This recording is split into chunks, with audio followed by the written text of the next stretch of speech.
히브리서 2장 10절에서 18절 말씀 가지고 죄에서 해방시키러 오신 주님을 보라 하는 제목으로 은혜 나누고자 합니다. 지난주 말씀에서는 옛 언약의 말씀들을 천사를 통해 주셨지만 새 언약의 말씀들은 아들을 통해 직접 주셨기 때문에 이제는 아들을 통해 주신 새 언약의 말씀에 복종해야 한다고 했습니다. 예수님께서 잠시 동안 깨지기 쉬운 연약한 인간의 몸으로 이 땅에 오셨다가 고난을 받으시고 부활하셔서 영광의 자리에 오르셨다고 했습니다. 이는 하나님의 은혜로 모든 사람들을 구원하기 위함이라고 했습니다. 그리스도께서도 잠깐 동안 고난을 받으신 것과 동시에 영원한 영광에 들어간 것을 우리가 봐야 한다고 했습니다. 그러한 그리스도를 본다면 우리가 세상에서 잠시 고난을 받으면서 새 언약의 말씀에서 떠나지 말아야 된다고 했습니다. 이제 오늘 말씀은 완전하신 하나님의 아들이 완전한 인간으로 오셔서 고난과 영광을 받으셨기 때문에 모든 사람들을 하나님의 영광으로 인도하시기에 합당한 분이라고 하는 내용이 이어집니다. 그런 주님께서 우리를 형제라고 부르기를 부끄러워하지 않으시고 우리를 하나님 앞으로 인도하는 안내자가 되어주셨다는 것입니다. 그렇게 예수 그리스도께서 인간의 몸을 입고 이 땅에 오신 목적은 사망 권세를 깨뜨리고 우리를 사망의 노예에서 해방시키기 위함이라고 했습니다. 그분은 자비하시고 신실하신 대제사장으로 우리를 하나님 앞으로 인도하신 뒤에 하나님께 우리를 불쌍히 여겨달라고 간구하시는 분이라고 했습니다. 오늘 말씀을 통해서 예수 그리스도가 어떤 분인지 분명히 알고 오늘날 우리를 교묘하게 속이려는 악한 무리들에게 어떻게 하면 속지 않을 수 있는지 알아보도록 하겠습니다. 첫 번째로 10절은 우리를 구원으로 인도하시기에 적합한 분이라는 내용입니다. 10절은 원어에서 왜냐하면이라는 말로 시작합니다.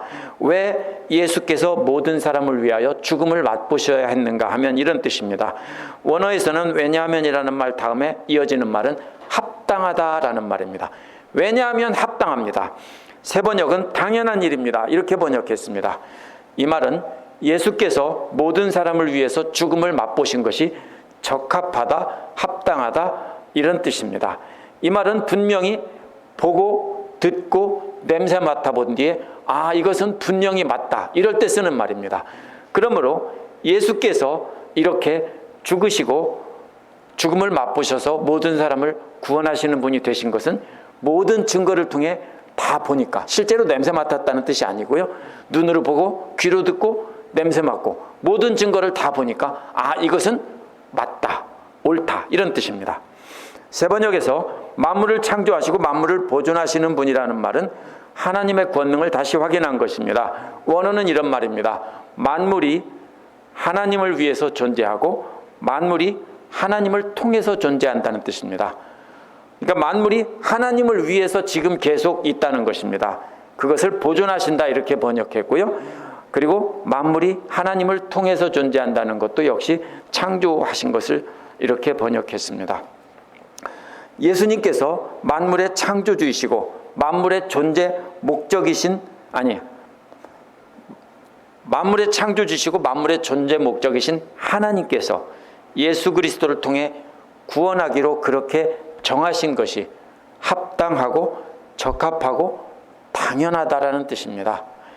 그것은 많은 아들들을 영광으로 이끌어 들이실 때 그 구원의 창시자를 고난을 통해 온전하게 하시는 것이 합당하고 적합하고 당연하다. 똑같은 말을 제가 3번 한 겁니다. 왜냐하면 어떤 말이 정확한 말인지 잘 모르겠습니다. 많은 아들들이란 한 하나님과 대조가 되는 말이고 또 한 아들 그리스도와 대조가 되는 말입니다. 그래서 앞에서 계속 예수님을 아들이라고 했죠. 하나님의 아들. 이번에는 많은 아들입니다. 하나님의 많은 아들들입니다.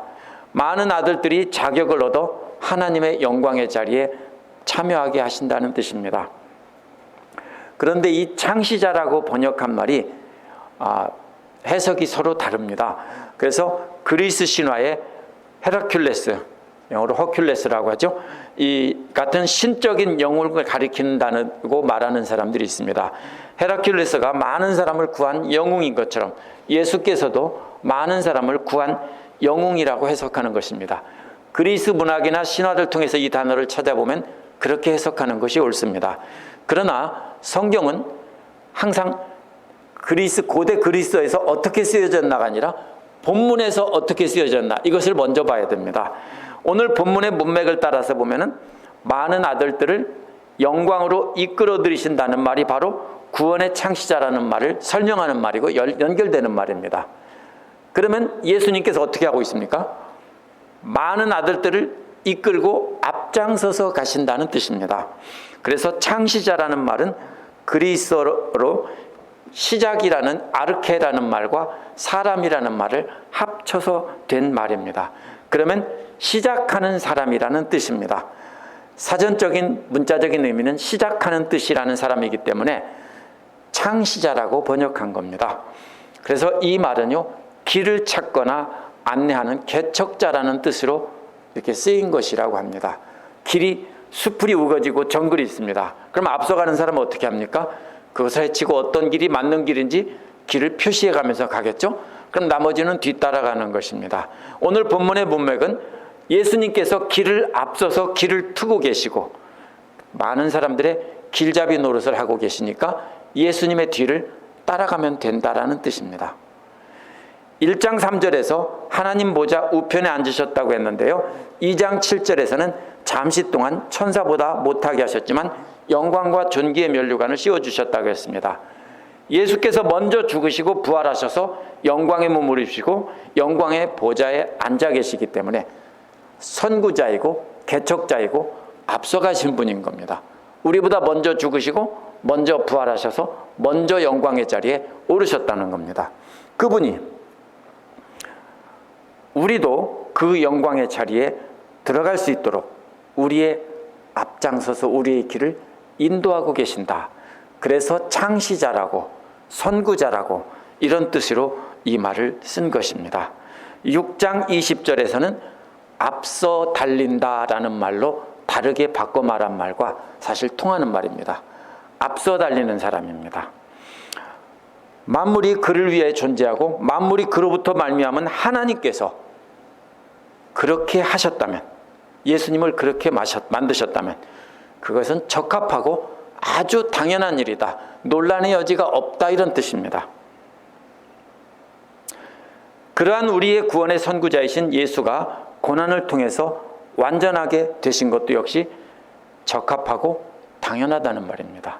고난이라는 말은 예수께서 잡히셔서 고난당하신 걸 뜻하는 게 아니라 죽으신 것을 상징적으로 비유적으로 이렇게 말한 겁니다. 죽음을 통해서 완전하게 한다는 말은 사람들을 그들의 죄로부터 정결하게 해서 하나님의 사람들로 하나님의 영광에 들어가도록 합당하게 하신다는 말입니다. 죄인들은 하나님 앞에 나갈 수 없습니다. 부정한 죄물도 하나님 앞에 드려질 수 없습니다. 마찬가지로 우리도 역시 정결하게 되어야 하나님 앞에 나갈 수 있는데, 예수님께서 바로 우리의 죄를 정결하게 하셔서 하나님 앞으로 이끌 수 있도록 그렇게 고난을 당하고 죽으셨다는 겁니다. 그래서 만물이 그를 위해 존재하고 만물이 그로부터 창조된 바로 하나님께서 그렇게 하신 일이니까 이것은 명백하고 당연하고 합당하고 절대로 아무도 이걸 가지고 시비하면 안 된다라는 뜻입니다. 그런데 히브리서 당시에 기록될 당시에 사람들은 뭐라고 했습니까? 아니라고 했죠. 예수님은 하나님의 아들이 아니고 구약의 율법을 지켜야 산다며 도로 나오라고 끄잡아내는 사람들이 있었습니다. 그러니까 그들에게 하나님께서 그렇게 하셨는데 어떻게 누가 감히 아니라고 합니까? 그것은 너무나 당연하고 합당한 일입니다 라고 말하고 있는 것입니다. 두 번째로 11절에서 13절은 우리를 형제와 자녀로 삼으신 분이라는 내용이 나옵니다. 11절도 원어에서 왜냐하면이라는 말로 시작합니다. 10절의 의미를 더 깊게 설명하는 것입니다. 특별히 10절에서 완전하게 하신다는 말의 의미를 깊이 설명하는 겁니다. 11절에서 거룩하게 하시는 분은 예수 그리스도를 가리킵니다. 거룩하게 되는 사람들은 예수 그리스도로 말미암아 바로 거룩하게 되는 구원받는 사람들입니다. 그래서 예수님께서 앞장서서 이끌고 가는 그 무리들을 바로 거룩하게 되는 사람인 것입니다. 예수 그리스도께서 우리를 정결하게 하셔서 하나님의 영광의 자리에 들어갈 수 있도록 우리를 인도하고 가시는데, 그 거룩하게 하시는 분과 그분을 통해서 거룩하게 된 우리 모두가 다 하나에서 나왔다는 것입니다. 개역은 원어 그대로 하나라고 번역했습니다. 원어는 그냥 하나입니다. 근데 개역 개정은 한 근원이라고 덧붙였는데요. 이거는 무조건 잘못한 겁니다. 왜 그러냐면요, 하나라는 의미가 다양하게 해석될 수 있는데 이것을 근원이라고 해서 딱 못 박아버렸기 때문입니다. 알기 쉽게 한다고 이렇게 잘못 번역한 것입니다. 원어의 의미는 흐려놓았는데요, 만약에 하나가 중성명사라면 피나 씨를 가리키는 말로서 그리스도와 우리가 모두 같은 씨, 같은 피를 가진 인성을 가진 존재다라는 것입니다. 그렇게 해석해서 개역개정은 한 근원이라고 번역한 겁니다. 같은 씨, 같은 피를 가진 같은 육체에서 나온 것이다 라고 개역개정은 근원이라고 이렇게 글자를 바꿔서 번역했습니다. 그러나 원어는 그냥 하나에서 왔다 이 말입니다. 만약 우리가 하나라는 말이 남성명사라면 아담이나 아브라함을 가리킬 수 있습니다. 그러면 역시 비슷한 뜻으로 같은 육체를 가진 아담의 자손이고 또 아브라함의 믿음의 조상 아브라함의 자손이다, 이런 뜻일 수 있습니다. 그런데 만약 한 아버지를 가리킨다면 하나님을 뜻하는 것이고 예수님이나 우리나 모두 다 하나님으로부터 왔다 이 뜻이 됩니다. 새 번역은 그래서 한 하나님으로부터 왔다 이렇게 번역했습니다. 대부분의 성경 해석자들은 이 하나라는 말을 하나님으로 해석합니다. 그래서 한 분이신 하나님으로부터 왔다는 것입니다. 그 문맥을 통해 보아도요 역시 그렇습니다. 왜냐하면 그러므로 그분은 그들을 형제라고 부르기를 부끄러워하지 않으셨다는 겁니다. 만약 예수님이나 우리나 똑같은 인간이기 때문에 부끄러워하지 않으셨다라고 하면 말이 잘 안 됩니다. 똑같이 한 아버지로부터 온 거룩한 형제이기 때문에 미천한 우리를 부끄럽다 안 하시고 이렇게 형제라고 부르신다는 겁니다. 거룩하게 하신 분이 더러운 죄인을 정결하게 하시고도 같은 형제라고 여기는 것을 부끄러워하지 않는다는 것입니다. 사람들은 어떻게 합니까? 만약 우리가 한 사람이 먼저 높은 계급에 오르고 다른 사람이 같은 계급에 올랐다면 어떻게 할까요? 군인들은 똑같이 취급할까요? 절대로 아닙니다. 어디를 감히, 그렇죠? 이렇게 하고 같지 않다라고 생각합니다. 만약 집사님들이 원래 부모님의 자녀인데 다른 양자를 입양했다라고 하면 어떻게 하려고 할까요? 쟤는 나와 똑같은 형제라고 생각할까요? 아, 나는 진짜 내 아버지 어머니의 자손이고 쟤들은 입양한 양자야, 이렇게 혹시 취급하지 않을까요? 그럴 가능성이 매우 높습니다. 그런데 본래부터 창조주 하나님이신 하나님의 아들이 인간의 몸을 입으셨다가 죽으시고 부활하셔 영광의 자리에 오르신 뒤에도 우리를 이끌어 가시면서 우리를 부끄럽다고 안 하신다고요. 얘들 참 더러운 애들인데 이렇게 안 하신다고요. 우리는 어떻게 할까요? 세상에서 더러운 사람, 신분이 낮은 사람, 아무것도 아닌 사람이 교회에 나와서 하나님의 자녀 되면 그냥 똑같이 우리가 다 같이 형제자매라고 사랑할까요? 말로는 그래야 된다고 하는데 속으로는 나는 쟤와는 신분이 달라, 이렇게 하지 않을까요? 근데 예수님은 그렇게 안 한다고요. 그 뜻입니다. 예수님은 우리를 그냥 하나님의 자녀로 불러주시는 것이 아니라 완전한 형제 자매를 여기시고 우리는 죽음으로 맺어진 영적인 한 가족이 되게 하신다는 뜻입니다. 12절 13절은 시편 22편 22절에서 인용한 겁니다. 시편 22편 처음부터 볼 필요 있습니다. 무슨 말입니까? 엘리 엘리 라마 사박단이라는 말로 시작합니다. 예수님께서 십자가에서 돌아가실 때도 이 시편을 암송하신 겁니다. 시편 22편의 내용은 이런 것입니다. 낮에도 밤에도 계속 불러도 응답하시 않으셨지만 그래도 하나님을 찬양한다라는 것이 시편 기록자의 본래 내용입니다. 예수께서 이렇게 고난을 받으시고 부활하셔서 내가 주의 이름으로 내 형제 자매들에게 선포하고라고 했습니다. 예배를 드리는 형제 자매들 가운데, 회중들 가운데 찬양하고 간증하신다는 겁니다. 이 말이 무슨 뜻이냐면요, 예수께서 그렇게 고통 가운데서 하나님을 부르며 우리를 하나님 앞으로 이끄시고 하나님의 자녀 삼았다는 것을 선포하시는데, 예수님께서 어떤 상태에서요? 아무리 불러도 응답하지 않는 것과 같은 그런 고난 속에서도 우리를 위해서 그렇게 하나님 앞에서 그렇게 하셨다라는 뜻입니다. 모두가 다 함께 모인 자리에서 모두가 예수 그리스도의 형제 자매가 되게 하신 하나님을 찬양하신다는 겁니다. 시편 기록자의 그러한 찬양을 히브리서 기록자는 예수 그리스도를 가리키는 메시아에 대한 시라고 보고 그렇게 해석한 것입니다. 13절은 이사야 8장 17절 뒷부분에서 인용한 것입니다. 이 구절도 이사야가 아시리아에게 포위를 당하고 아시리아가 공격하려고 하는 위기 앞에서 하나님만 공경하겠다고 한 것입니다. 히브리서 기록자는 예수께서도 그러한 죽음의 고난 중에서도 하나님을 믿고 의지하겠다는 것을 해석하면서 이사야를 인용하면서 이사야도 역시 그렇게 아시리아가 둘러싸고 공격하고 있을 그때 하나님만 의지했다라고 한 것입니다. 고난 중에서도 하나님만 의지하셨는데 이어서 뭐라고 합니까? 볼지어다, 보라, 이런 말입니다.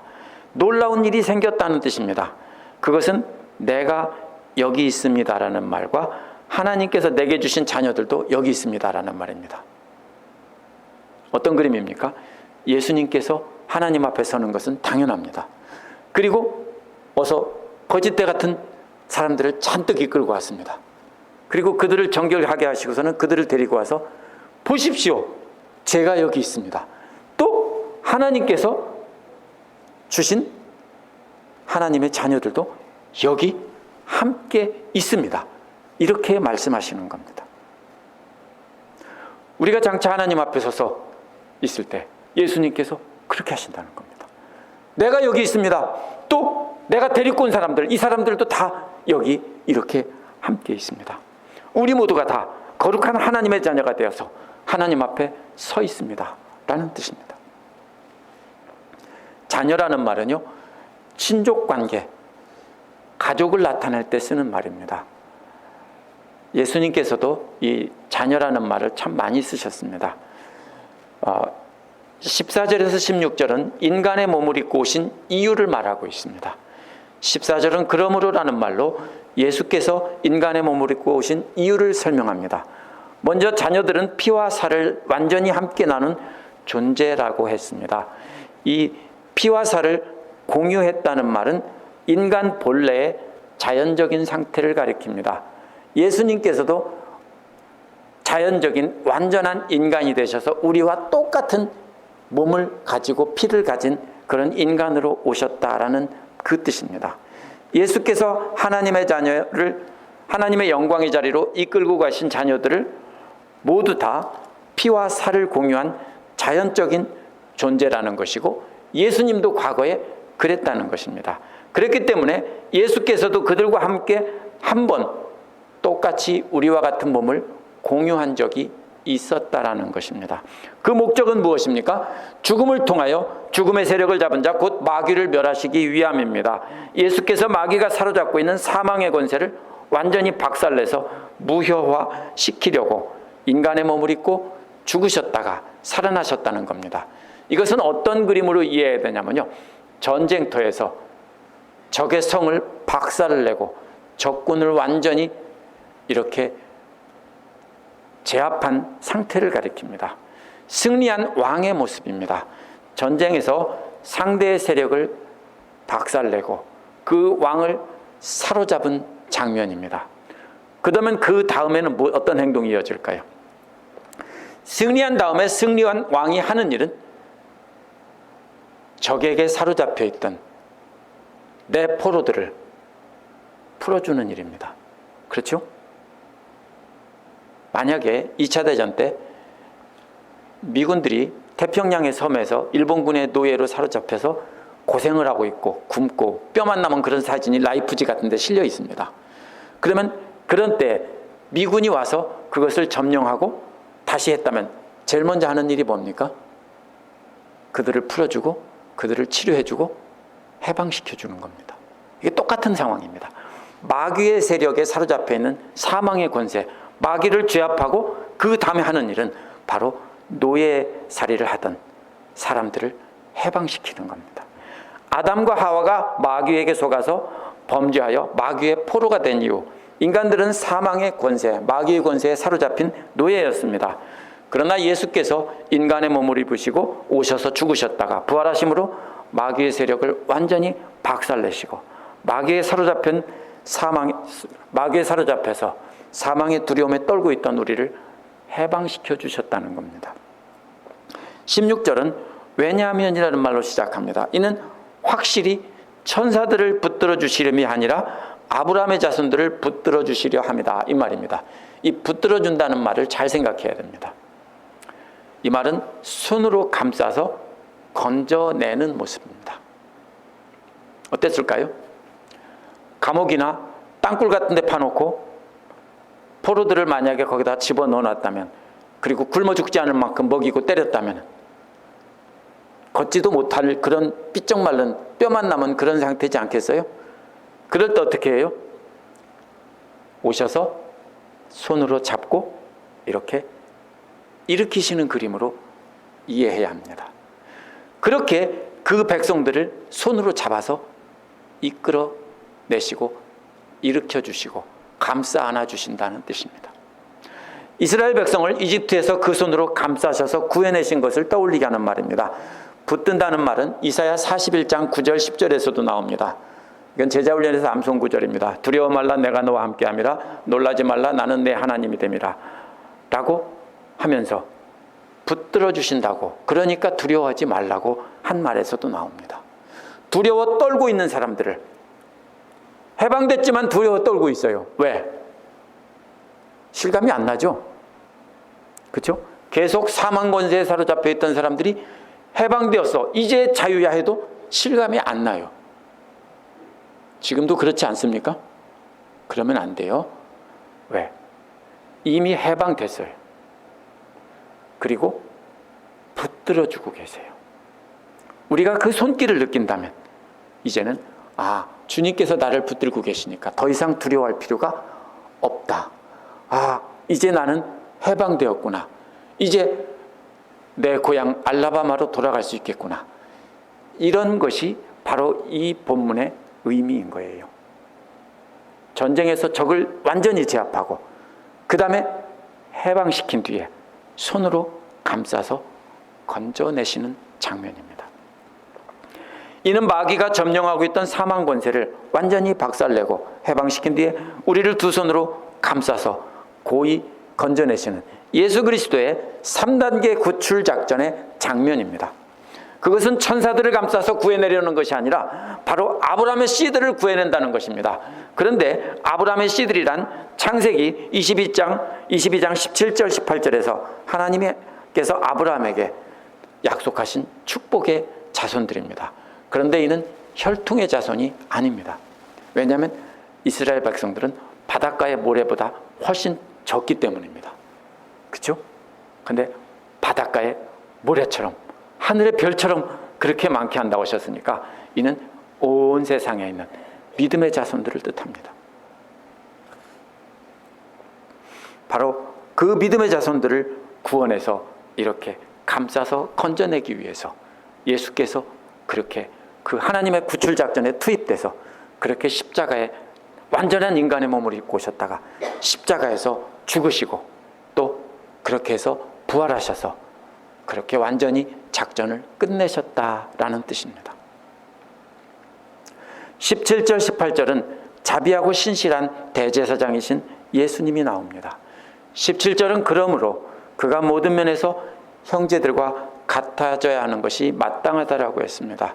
마귀가 지배하고 있는 사망 권세를 완전히 정복하고 믿음의 자녀들을 두 손으로 감싸서 건져내셔야 했으므로 자녀들을 우리와 똑같은 육체를 입고 오시는 것은 마땅하다는 것입니다. 예수께서 그렇게 우리와 똑같은 몸을 입고 오신 것은 바로 하나님 앞에서 자비하고 신실한 대제사장이 되려는 것입니다. 이제 예수님은 어떤 상태에 있냐면 하나님 앞에 서 있는 대제사장입니다. 그리고 그 뒤에는 누가 있습니까? 제사를 드리는 바로 믿음의 자녀들이 하나님 앞에 있습니다. 이제 그 제사의 장면입니다. 전쟁은 끝나고 이제 예수님께서 구출해서 데리고 온 그 자녀들을 하나님 앞에 서서 하나님 앞에 보고하고 있는 장면입니다. 그렇게 자비하고 신실한 대제사장이 된 것은 백성들의 죄를 속량하시려는 것입니다. 근데 이 속량한다는 말을 단순히 죄값을 지불한다 이런 뜻이라기보다는 이는 누가복음 18장 13절에서 세리가 자신을 불쌍히 여겨달라고 한 말과 똑같은 말입니다. 시편 24편 11절과 64편 4절과 78편 9절에서는 우리 죄를 용서해 주십시오라고 할 때 썼습니다. 이게 무슨 말이냐면요, 하나님 앞으로 우리를 데려가서 예수님이 하나님 앞에 서 있으니까 이제는 대제사장으로서 우리를 정결하게 하셨으니까 그 다음에 우리를 불쌍히 여겨달라고 하나님 앞에 용서해달라고 간구하시는 내용입니다. 예수님이 그렇게 우리를 하나님의 자녀로 데리고 가서 하나님 앞에 소개하면서 이들을 불쌍히 여겨달라고 말씀하시는 겁니다. 18절은 왜냐하면이라고 시작합니다. 왜 예수께서 자비하고 신실한 제사장이 대제사장이 돼서 우리를 하나님 앞에 인도하시고 우리를 불쌍히 여기서 구원해달라고 간구하시는가 하면 자신도 인간의 몸을 입고 이 땅에 오셔서 시험을 받아 고난을 당해보셨기 때문입니다. 역시 암송 구절입니다. 시험받는 자들을 능히 도우시느니라. 무슨 말이에요? 예수님도 인간의 몸을 입고 오셨기 때문에 우리의 약함을 아시고 우리의 범죄한 것도 아시고 모든 것을 다 아신다고요. 우리가 죄인인 것도 아시고 우리의 모든 심정을 다 이해하신다고요. 우리의 고통, 연약함도 다 이해하신다고요. 그래서 우리를 이해하시고 그래서 우리의 연약함을 아시기 때문에 하나님 앞에 데리고 나가서 하나님께서 데리고 오라고 하신 그 사람들을 이렇게 데리고 왔으니까 불쌍히 여기셔서 하나님의 영광의 자녀로 받아주십시오 라고 예수님께서 하나님 앞에 서 있는 그림입니다. 오늘 말씀은요, 굉장히 어려운 말씀입니다. 그런데 간단하게 보면 예수님이 이렇게 적합한 분인데 바로 그분이 이렇게 전쟁에서 승리하시고 우리를 구출하셔서 손으로 감싸셔서 구해내셔서 하나님 앞으로 데리고 와서 하나님 앞에서 불쌍히 여겨달라고 간구하는 그림으로 이해하면 아주 간단합니다. 하나님의 영광의 보좌에 앉아 계시던 예수님이 완전한 인간의 몸을 입고 죽으시고 부활하셔서 우리를 하나님의 영광에 들어가도록 이끄는 선구자가 되신 것은 창조주 하나님께서 그렇게 하신 일이니까 그거에 대해서 시비를 걸면 안 된다는 겁니다. 그것은 너무나 분명하고 당연하고 합당하다는 겁니다.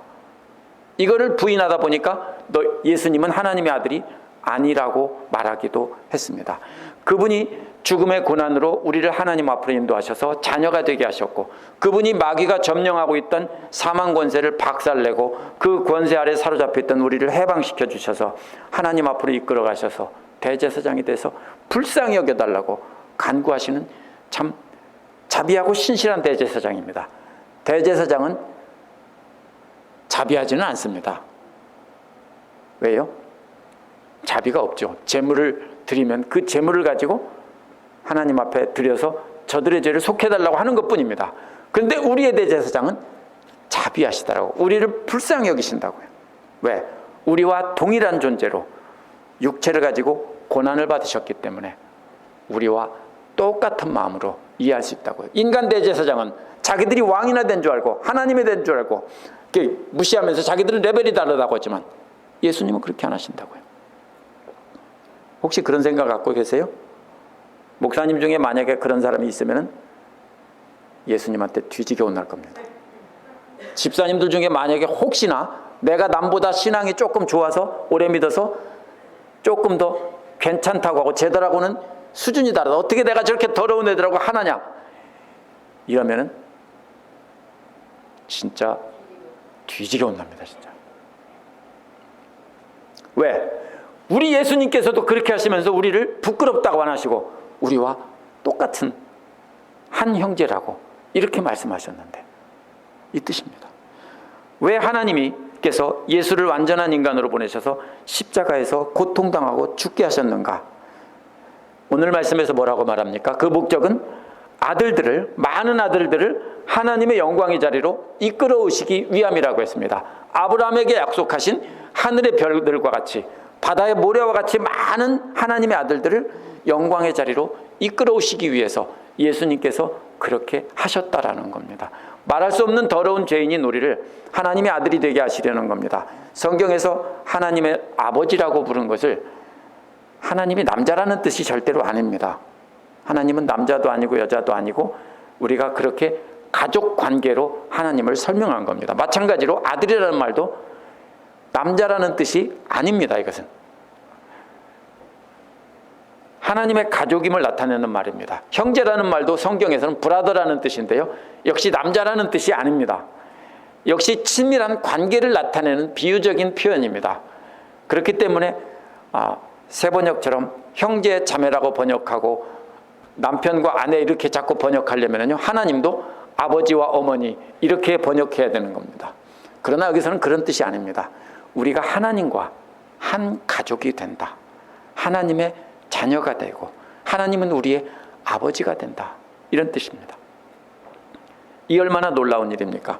빌립보서 2장 6절 7절에서도 그는 근본 하나님의 본체시나 하나님과 동등됨을 취할 것으로 여기지 아니하시고 오히려 자기를 비워 종의 형체를 가지사 사람들과 같이 되시고라고 했습니다. 우리가 다시 하나님과 친밀한 가족이 되게 하시려고 인간의 몸을 입고 우리에게 오셔서 우리와 같이 되셨다는 겁니다. 그렇게 이 땅에 내려오신 예수께서 우리를 이끌고 하나님의 영광의 자리에 오르시려고 그렇게 하셨다는 겁니다. 그런데요, 우리가 왜 이렇게 히브리서 기록자가 말하는지 그거를 늘 생각하면서 성경을 읽어야 됩니다. 1세기 기독교 이단들은요, 예수께서 인간의 모습으로 우리에게 보이신 것은 실제 인간이 아니었다라고 말을 했습니다. 그럼 뭐였느냐? 처음부터 하나님이었는데 그렇게 우리 눈에 사람처럼 보이게 하나님께서 하신 것이다, 이렇게 말합니다. 왜 이렇게 말할까요? 예수님이 죽으시고 부활하신 것을 목격한 사람이 너무 많아서 그거를 부정할 수 없기 때문에 사기를 치고 있는 겁니다. 예수님은 하나님이 인간의 몸을 입고 온 게 아니야. 그러니까 뭐라고 말합니까? 어떻게 하나님이 이렇게 미천한 인간이 되냐? 세상 어느 종교에서도 그렇게 말하는 사람은 아무도 없습니다. 이슬람에서도요, 절대로 하나님이 인간이 될 수 없다라고 그렇게 생각합니다. 예수는 단지 선지자의 하나라고만 인정합니다. 이렇게 되면은 이것이 초대 기독교 이단들이 그랬습니다. 4세기에 아폴로나리우스라는 그 이단은 이렇게 말했습니다. 평범한 인간의 마음에 평간한 인간의 육체에 마음과 영의 자리를 사로잡은 것이라고 말했습니다. 쉽게 말하면 이런 말입니다. 우리 집사님, 오 집사님이나 강 집사님이 계신데 그냥 평범한 사람인데 어느 날 하나님의 마음과 하나님의 영이 그를 사로잡아서 그와 하나가 돼서 이렇게 됐다라는 겁니다. 이게 이단이에요. 그래서 예수님이 인성과 신성이 혼합되어서 신적 존재가 되었다, 이렇게 설명합니다. 이단들이 이렇게 생기는 이유는 예수께서 완전한 인간으로 오셔서 죽으시고 부활하셨다는 걸 본 증인이 너무 많기 때문에 그거를 부정할 수 없으니까 이렇게 말을 살짝 바꿔서 예수님은 인간의 몸을 입고 이 땅에 오셨다는 것을 부정하는 겁니다. 그것만 부정하면은 그분이 우리를 대신해서 죽으셔서 우리의 구원자가 되신다는 것을 깰 수 있기 때문에 그런 겁니다. 그렇게 하면은 뺏겼던 사람들을 다시 되찾아서 자기네로 데리고 올 수 있기 때문에, 그렇게 예수님은 완전한 인간이 아니라고 주장한 겁니다. 그러나 히브리서 기록자는 계속해서 예수님이 완전한 하나님이셨고 하나님의 영광의 자리에 앉아 계신 분이 완전한 인간의 몸을 입고 이 땅에 오셨다라고 말을 합니다. 그것을 목격자들이 증언했고 성부, 성자, 성령 하나님께서 증거해 주셔서 분명하다는 겁니다. 그분이 완전한 몸을 입고 오신 하나님의 아들이고 지금도 영광의 자리에 앉아 계신 분이라고 히브리서 기록자는 계속해서 힘주어 증거하고 있습니다. 무슨 뜻입니까? 그러니까 예수님도 잠시 고난을 인간의 몸을 입고 고난을 당하셨는데 너희들도 고난당한다고 흔들리거나 이렇게 하지 말고 새 언약의 말씀에 굳게 붙어 있으라 하는 것이 초점입니다. 오늘날도 초기 기독교의 이단들과 똑같은 믿음을 가진 사람들이 스스로 기독교인이라고 자처를 합니다. 이들은 예수께서 하나님의 말씀을 가르친 것이 중요한 것이고 그것이 진리의 말씀이지 예수님이 하나님의 아들을 인간의 몸을 입고 오시고 죽으시고 부활하신 것은 중요하지 않다라고 말합니다. 그런데 그것을 드러내놓고 말하면 이단이라고 말하니까 그것은 말하지 않고 뭐만 말합니까? 진짜 중요한 것은 예수님께서 하나님의 말씀을 가르치신 그 말씀이 중요하다라고 합니다. 그러면서 무엇만 봅니까? 세상을 살아가는데 교훈이 될 만한 것을 가르치고 인간으로 오셔서 죽으시고 부활하시면서 이 영원한 자리에 들어가시면서 하나님의 자녀라, 죄사함이라 이런 것은 잘 가르치지 않습니다. 그러나 만약에 완전하신 하나님께서 완전한 인간의 몸을 입고 이 땅에 오셔서 우리와 똑같은 죽음을 겪으시고 우리의 고난을 똑같이 체험하시면서 부활하지 않았다면 우리는 여전히 아직도 사망의 권세에 사로잡힌 노예로 살아야 됩니다. 하나님께서 직접 경험해보지 않았기 때문에 만약 그렇다면 예수님이 우리를 이끌고 하나님 앞에 가서도 우리의 마음을 똑같이 100% 우리의 고통을 경험하지 않았기 때문에 이해하지 못하는 겁니다. 만약 예수께서 완전하신 하나님이 아니시고 완전한 인간이 아니셨다면 그분은 우리가 갇혀있는 사망이라는 감옥을 깨뜨리고 우리를 구해서 하나님 앞으로 이끌고 가서 하나님 앞에서 이들을 불쌍히 여겨달라고 간구하실 수 없는 겁니다. 만약 예수님의 인성을 부인한다면 예수님의 가르침은 부활과 영생으로 이끄는 가르침이 아니라 이 땅에서 적당히 착하게 살다가 죽으라는 가르침에 불과한 것입니다. 제가 오래전에 열심히 가르치고 기도하고 했던 분이 참 하나님 말씀을 잘 배웠고 궁금증도 많이 가졌는데 지금 보니까 불교와 기독교는 똑같다라고 주장을 합니다. 왜냐? 불교에 가보니까 거기서도 착하게 살고 바르게 살라는 말이 다 있다라는 겁니다. 맞습니까? 우리가 기독교에서 우리가 성경에서 예수님의 죽으심과 부활 이 재미없는 이야기 우리가 더러운 죄인이라는 거 이걸 빼면은요 뭐만 남습니까? 착하고 바르게 살라는 말씀만 남습니다.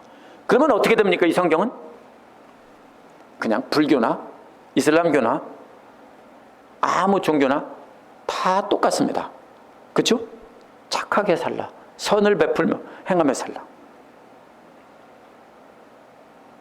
그래서 그런 자들은 다른 종교에도 구원이 있다라고 하고 아무 종교나 믿어도 구원을 받는다고 천국에 간다라고 말하는 것입니다.